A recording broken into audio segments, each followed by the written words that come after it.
ध्यान school side में गया। PHP इंस्टॉलेशन में जो है सबसे पहले आपने एक सॉफ्टवेयर है XAMPP, ठीक है, आपने ये इंस्टॉल करना है। ठीक है।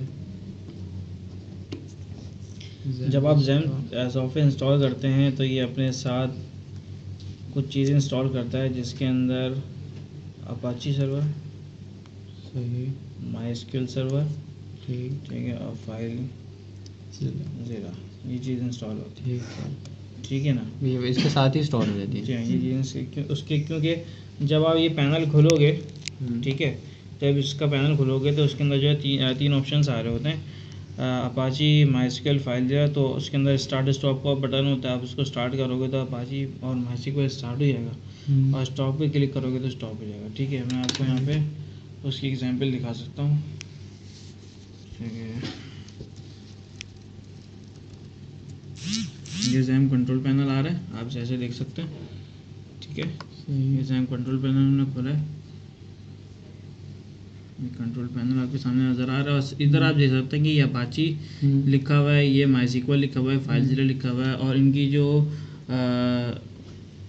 सर्विस है वो सब स्टॉप हुई है। आपने इसको स्टार्ट करना होगा, ठीक है ना, इस तरह से स्टार्ट हो जाती है। ठीक है, तो इसका मतलब ये हुआ कि डेटाबेस भी आपकी स्टार्ट हो गई है, और जो है अपाची सर्विस भी आपकी स्टार्ट हो गई है।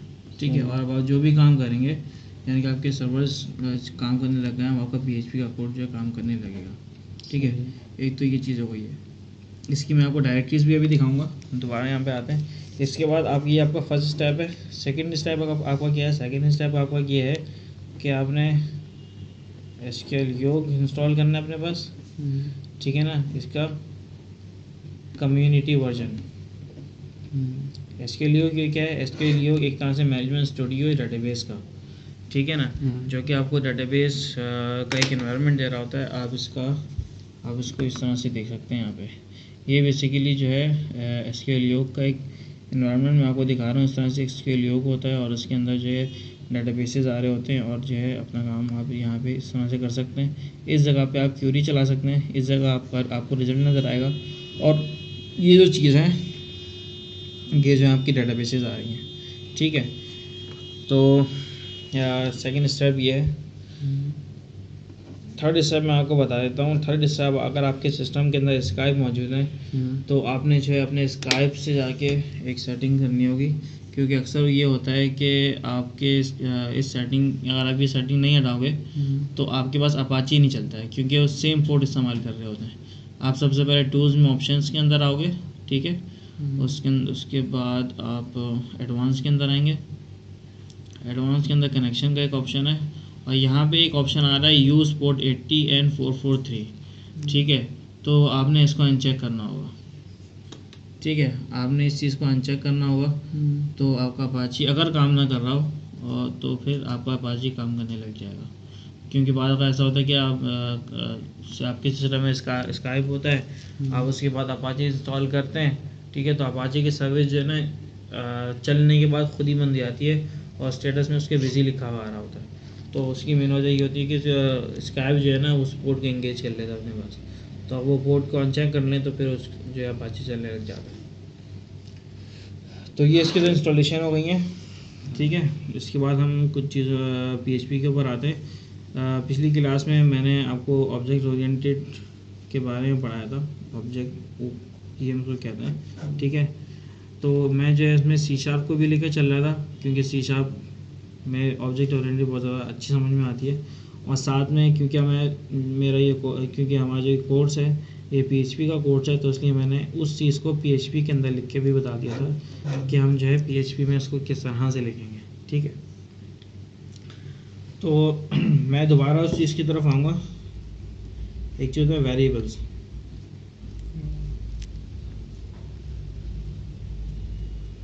वेरिएबल्स क्या होता है? वेरिएबल्स बेसिकली एक तरह का कंटेनर होता है जो कि टेम्परेरी तौर पे अपने अंदर वैल्यू को स्टोर करता है, ठीक है। और इस वेरिएबल की कोई ना कोई डेटा टाइप भी होती है। PHP के अंदर हम वेरिएबल्स किस तरह से लिखते हैं? PHP के अंदर हम वेरिएबल इस तरह से लिखते हैं, $, ठीक है, माई नेम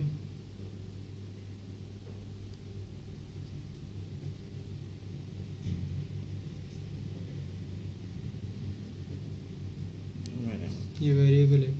ये मैंने एक पूरा का पूरा वेरिएबल मैंने इनिशियलाइज कर दिया, ठीक है। ठीक है। इसके अंदर ये जो चीज़ है ये वेरिएबल नेम है, ठीक, और इसको मैं डेटा और वैल्यू भी कह सकता हूँ। और ये जो चीज़ है ये बेसिकली टर्मिनेटर है, जो कि लाइन ऑफ कोड के एंड में ज़रूर लगता है, जहाँ पे जो मेरा कोड एंड हो रहा होगा जिस लाइन के आखिर में, उस जगह में ये टर्मिनेटर यूज़ करूँगा। वेरिएबल हम क्यों यूज़ करते हैं? वेरिएबल जो मैंने ये बताया कि अपना कोई भी डेटा, अपने कोई भी वैल्यू को अगर मुझको अपने प्रोग्राम के अंदर यूज़ करना है तो उसको सबसे पहले मेरा ये ऑप्शन ये होगा रूल कि मैं उसको अपने एक वेरिएबल के अंदर डालूँगा। उसके बाद जो है उस वेरिएबल को मैं आगे अपने एप्लीकेशन के अंदर, अपने प्रोग्राम के अंदर यूज़ करूँगा, ताकि मेरा वो वैल्यू, मेरा वो डेटा एक्सेसिबल हो और यूजेबल हो मेरे प्रोग्राम के अंदर, ताकि मेरा प्रोग्राम उसको यूज़ कर सके। ये डेटा जो बता रहे हो ये एडिटेबल होता है या ये- ज़रूरी है? अगर ये एडिटेबल है या अगर मुझे एक और वेरिएबल चाहिए हो तो मुझे दूसरा बनाना पड़ेगा? अगर तुमको दूसरा, अगर देखो, एक तो ये एडिटेबल है, ठीक है ना। अगर तुमने उमैर अहमद लिख दिया है, ठीक है, और तुमने उसको खाली उमैर लिखना है, तो तुम इस वेरिएबल में जहाँ तुमने ये चीज़ लिखी होगी तुम उसको मिटा दो, तुम उसको मिटा सकते हो। ऐसा नहीं है कि अगर तुमने एक दफ़ा जो है वेरिएबल तुमने इनिशियलाइज कर दिया, उसके अंदर वैल्यू असाइन कर दी उसको, तो वो तुम दोबारा उसको सही नहीं कर सकते, उसको तुम सही कर सकते हो। अच्छा, एक चीज़ बताना रह गया, ये इसके अंदर इक्वल्स टू देख रहे हो, ये असाइनमेंट ऑपरेटर कहलाता है, ठीक है। इस इक्वल्स टू का मतलब ये होता है कि ये जो उमैर अहमद मैंने लिखा है ये बेसिकली इस माय नेम के अंदर माय नेम को असाइन हो गया है, ठीक है। इसकी मेमोरी के अंदर ये आ गया है। ये अपने अंदर टेम्पररी मेमोरी, जब भी वेरिएबल डिक्लेयर होता है तो अपने अंदर एक temporary empty memory, empty space जो है बना लेता है, और ताकि उसके अंदर कोई भी वैल्यू आ सके, ठीक है। और फिर वो उसको रन टाइम के ऊपर उसको यूज़ करके वो आगे फेंक देता है और फिर वो वेरिएबल खाली हो जाता है, ठीक है। तो ये चीज़ है। तो ऑब्जेक्ट ओरिएंटेड में एक मेन चीज़ है वेरिएबल्स, ठीक है। पीएचपी के अंदर मैंने ये वेरिएबल बनाया, और पीएचपी के अंदर अगर मुझे इसी चीज़ को प्रिंट करना हो तो उसको मैं किस तरह से प्रिंट करूँगा अपने वेब पेज पे, जैसे जस्ट लाइक मैंने लिखा dollar my name is equals to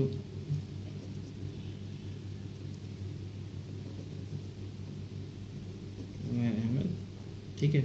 अब मैं चाहता हूँ कि उमैर अहमद जो है ना वेब पेज के ऊपर प्रिंट हो, तो वेब पेज के ऊपर लिखा हुआ है, तो उसके लिए मुझे क्या करना होगा, इको, ठीक है। ये बेसिकली पीएचपी में लिखा रहता है इको पेज के ऊपर कुछ भी प्रिंट करने को के लिए, और फिर उसके बाद मैं अपने वेरिएबल का नाम लिखूँगा डॉलर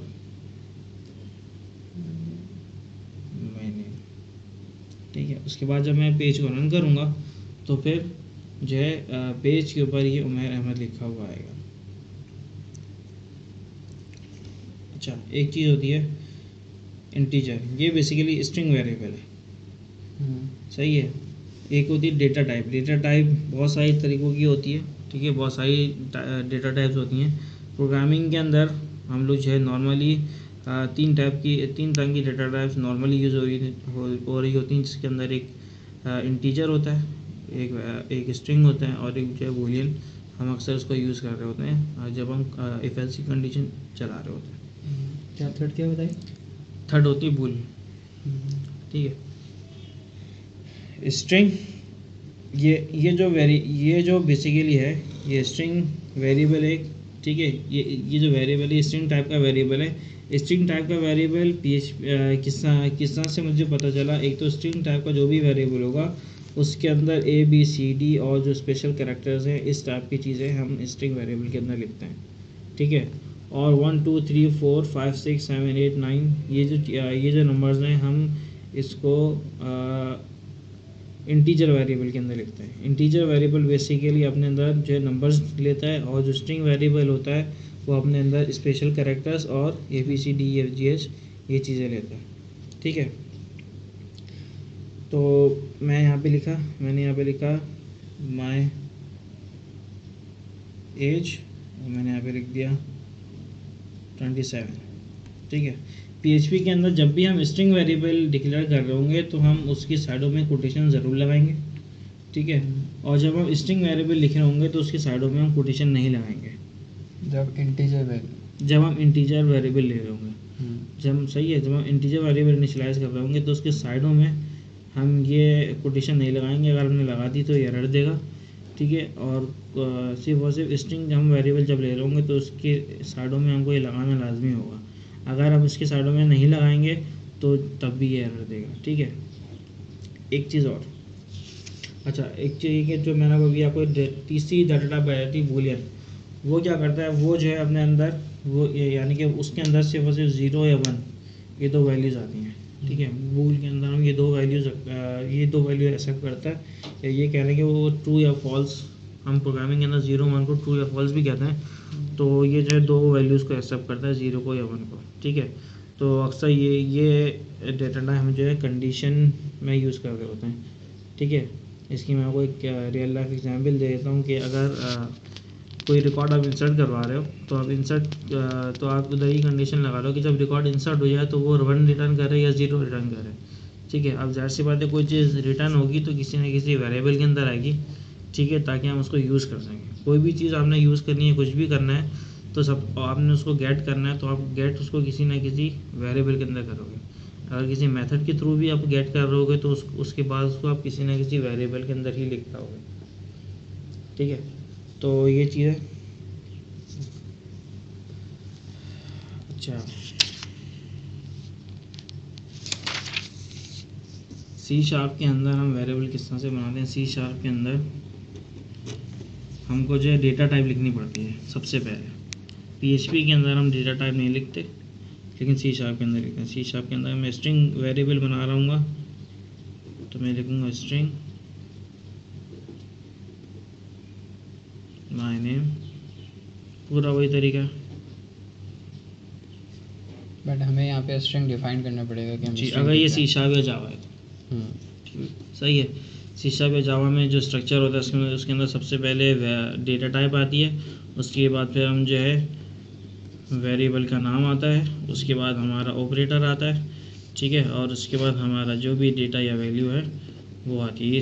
ये जो है इसका स्ट्रक्चर है। और PHP का जो स्ट्रक्चर है, PHP का स्ट्रक्चर ये कि सबसे पहले अंडरस्टूड डॉलर साइन आएगा वेरिएबल के अंदर, उसके बाद फिर हमारा वेरिएबल का नेम आएगा VN, ठीक है। उसके बाद एक असाइनिंग ऑपरेटर आएगा जो कि इंटरनेशनल स्टैंडर्ड है किसी भी चीज़ का, ठीक है। और उसके बाद फिर हमारा डेटा, ये हमारी वैल्यू आएगी। और उसके एंड में हम, क्योंकि हमारा ये कंप्लीट हो गया और उसके एंड में जो है ये टर्मिनेटर आएगा लाजमी, ठीक है।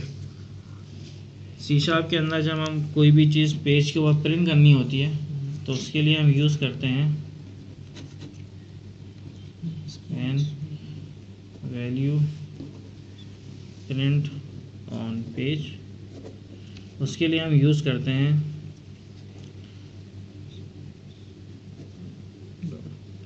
response dot write, सही है।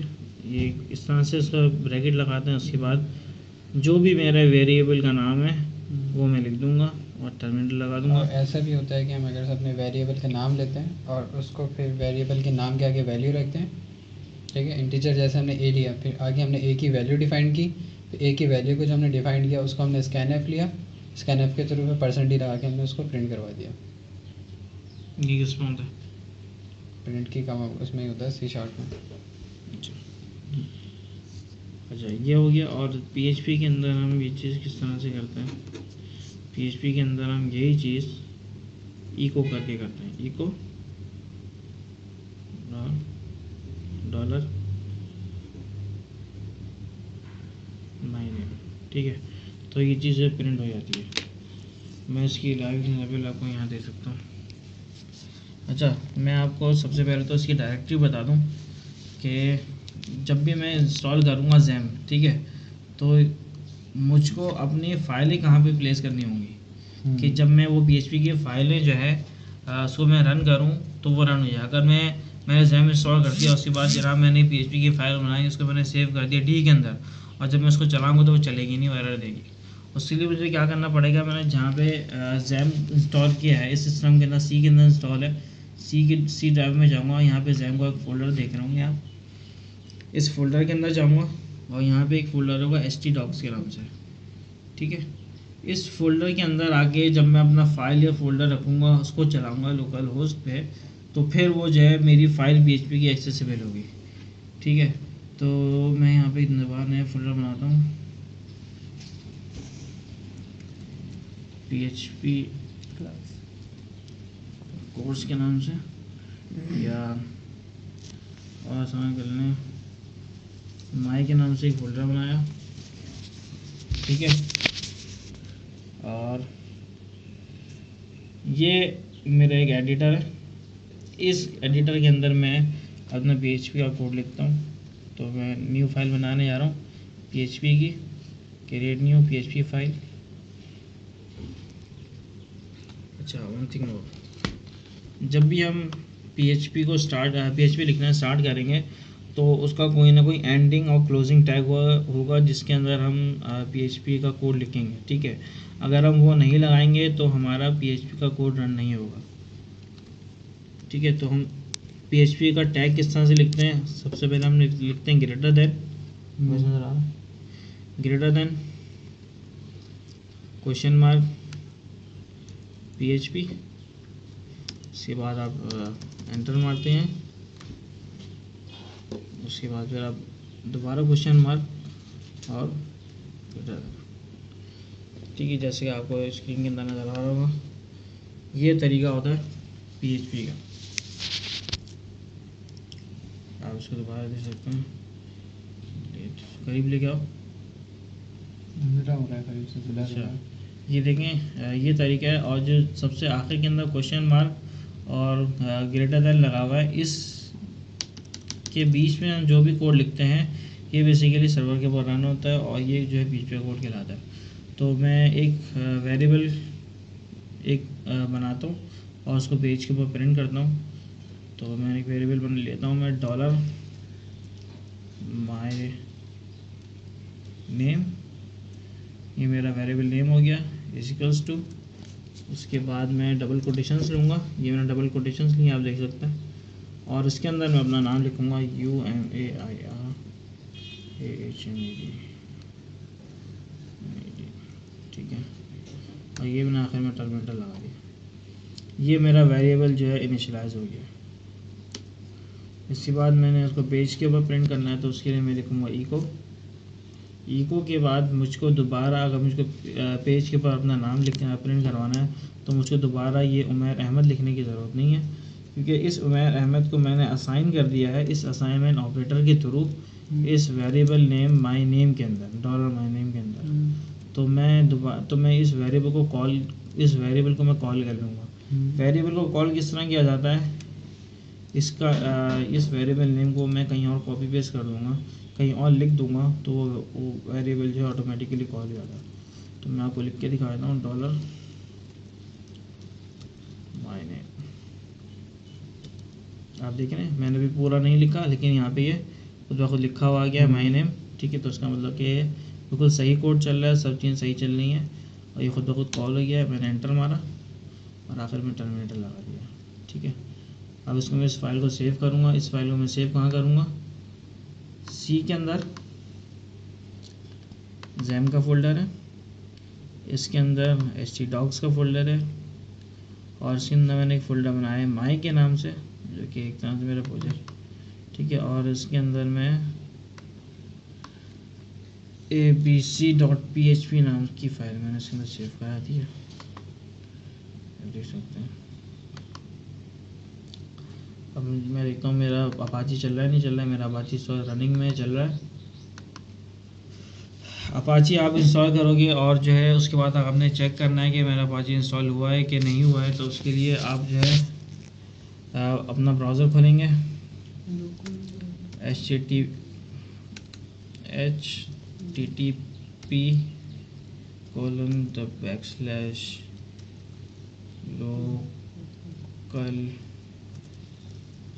लोकल होस्ट लिखेंगे, ठीक है। और एज यूजुअल आप एंटर मारेंगे तो आपके पास एक विंडो खुल जाएगी जैम की, ठीक है ना। तो इसका मतलब कि जैम फॉर विंडोज, उसका मतलब कि आपके पास जो है अपाची जैम जो है स्टार्ट सक्सेसफुली आपके पास इंस्टॉल हो गया, चल रहा है, ठीक है। अब मैंने जो फाइल बनाई थी मुझे उसको मैंने जो फाइल बनाई थी इसको मैंने जो है रन करना है। तो आप स्क्रीन में देखें, सबसे पहले मैं लिखूँगा बिल्कुल इसी तरह HTTP local backslash local host slash, मेरे प्रोजेक्ट का नाम क्या था फोल्डर का, माई स्लैश, उस माई के फोल्डर के अंदर abc.php के नाम की फाइल है। तो आप भी देख सकते हैं ये उमैर अहमद लिखा हुआ गया है, ये स्पेलिंग यहाँ पे गलत आ रही है, W आ रहा है। मुझको जब उसको सही करना होगा तो मैं दोबारा फाइल के अंदर आऊँगा और जो भी मेरा ये W की ई मैं उसको किया Ctrl+S किया और फाइल के पेज पे आया, उस पेज को मैंने रिफ्रेश किया तो आप देख सकते हैं बहुत ईजी है, ये स्पेलिंग इसकी सही हो गई है, ठीक है। और पेज के ऊपर मेरा उमैर अहमद प्रिंट हो गया है, ठीक है। तो ये ऑब्जेक्ट ओरिएंटेड का एक बहुत ही छोटा सा पहला स्टेप है कि how to declare a variable, how to initialise it, how to use it, how to change, how to print on page using PHP। उसके बाद नेक्स्ट सेशन के अंदर हम जो और चीज़ें पढ़ेंगे जिसके अंदर क्लास होगी, मेथड्स होंगे, सॉरी हम मेथड्स C# के अंदर कहते हैं, PHP के अंदर हम फंक्शंस कहते हैं, तो हम फंक्शंस पढ़ेंगे नेक्स्ट के अंदर, ठीक है। और क्लास के थ्रू फंक्शंस किस तरह कॉल किए जाते हैं, ऑब्जेक्ट्स के थ्रू कॉल किए जाते हैं। तो हम ऑब्जेक्ट ओरिएंटेड पढ़ रहे हैं तो लाजमी सी बात है हम ऑब्जेक्ट ही पढ़ेंगे। तो लेकिन फर्स्ट क्लास में ऑब्जेक्ट्स नहीं पढ़ाए जाते हैं क्योंकि वो समझ में इतना आराम से आता नहीं है, उसके कुछ प्री रिक्विजिट्स होते हैं जो कि पढ़ना लाजमी होते हैं। तो उनमें से एक वेरिएबल है, तो वेरिएबल की अंडरस्टैंडिंग आज हो गई है। अब आप लोगों के बारे में आप थोड़ा बहुत उसको स्टडी करें, बहुत ज़्यादा मुश्किल चीज़ नहीं है। आप तो जैसे ही जब आप कोड लिखना शुरू करेंगे तो ऑफ कोर्स आप वेरिएबल्स के ऊपर काम शुरू करेंगे तो वेरिएबल आपको बहुत आराम से समझ में आ जाएगा, ठीक है। तो नेक्स्ट क्लास में इंशाल्लाह ताला कल हम क्लासेस देखेंगे और ऑब्जेक्ट्स देखेंगे, ठीक है। और मैं होपफुली कि चाल फंक्शन भी देखेंगे ताकि ये चीज़ें कंप्लीट हों। अब हम चाहे ज़्यादा PHP के साथ साथ हम डेटाबेस के ऊपर भी स्टार्ट कर दें काम, ताकि जो कोर इन्वायरमेंट है PHP का हम वो सीख सकें।